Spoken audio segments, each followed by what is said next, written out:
Islamic পার্টিকে ধন্যবাদ জানাই আজকের এই প্রতিবাদ সমাবেশ মানববন্ধনের আয়োজন করার জন্য। আপনারা জানেন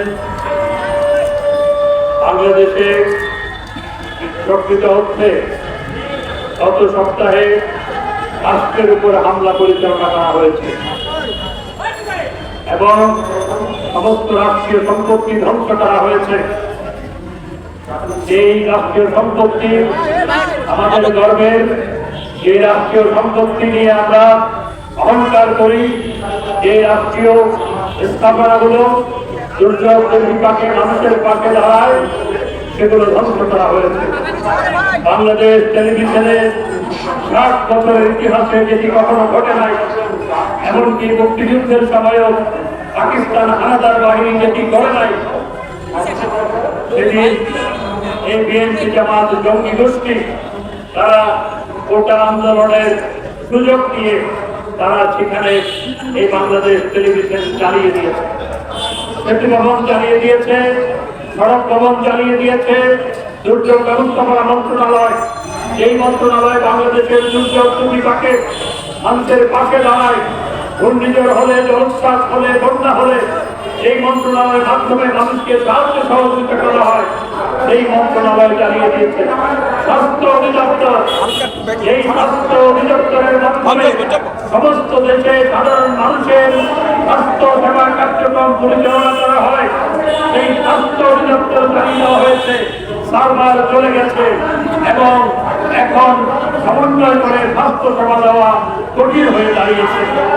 ডাটা সেন্টার, এই ডাটা সেন্টারের মাধ্যমে সমগ্র বাংলাদেশে ইন্টারনেট সেবা প্রদান করা হয়, সেই ডাটা সেন্টার চালিয়ে দিয়েছে এবং মেট্রো রেল, বাংলাদেশের মানুষের গর্ব, ঢাকাবাসীর গর্ব, সেই মেট্রো রেল স্টেশন চালিয়ে দিয়েছে।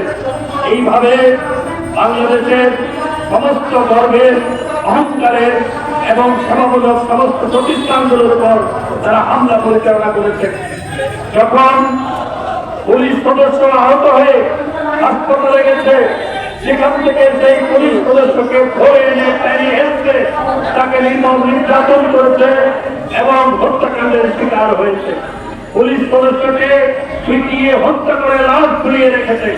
গাজীপুরে আমাদের একজন কর্মী, যে সার্বক্ষণিক গাজীপুরের সাবেক মেয়র জাহাঙ্গীরের সাথে থাকত, তাকে পিটিয়ে তার লাশ গাছে ঝুলিয়ে রেখেছে এবং ছাত্রলীগ, আওয়ামী লীগের 15 জনের বেশি নেতাকর্মী নিহত হয়েছে। চট্টগ্রামে ছাত্রলীগের নেতাকর্মীরা 6তলা বিল্ডিং এর ছাদের উপর আশ্রয় নিয়েছিল গন্ডগোলের সময় এবং সেখানে 6তলা বিল্ডিং এর উপর উঠে সেখান থেকে তাদেরকে ছুঁড়ে ফেলে হত্যা করা হয়েছে। এমনকি অনেকে বেদখল নামছিল, তাদেরকে পিটিয়ে হত্যা করা হয়েছে। এটি মধ্যযুগীয় বর্বরতা এবং তালেবানের স্টাইলে বর্বরতা চালানো হয়েছে। মধ্যযুগীয় বর্বরতাকেও তাদের এই বর্বরতা হার মানিয়েছে। এটি কোন ছাত্ররা করে নাই, এটি কোন প্রকৃত ছাত্র এগুলোর সাথে যুক্ত ছিল না, কোন ছাত্র আন্দোলনকারীরা এটি করে নাই।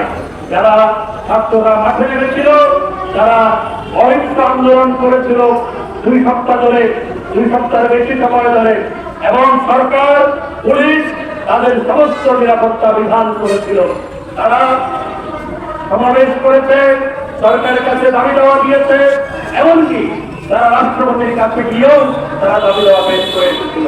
তারা প্রধানমন্ত্রীর কার্যালয়ে যাওয়ার কথা ছিল, প্রধানমন্ত্রীর কার্যালয়ে গেলেও তারা সেই সুযোগ পেত এবং এই আন্দোলনের সুযোগ নিয়ে বিএনপি জামাত সন্ত্রাসী জঙ্গি গোষ্ঠী, তালেবান ভাবাদর্শে যারা উজ্জীবিত সেই জঙ্গি গোষ্ঠী, তারা নরসিংদীতে তারা কারাগারে হামলা চালিয়েছে এবং সেখান থেকে 9 জন জঙ্গিকে তারা ছিনিয়ে নিয়ে গেছে এবং অস্ত্র লুট করেছে।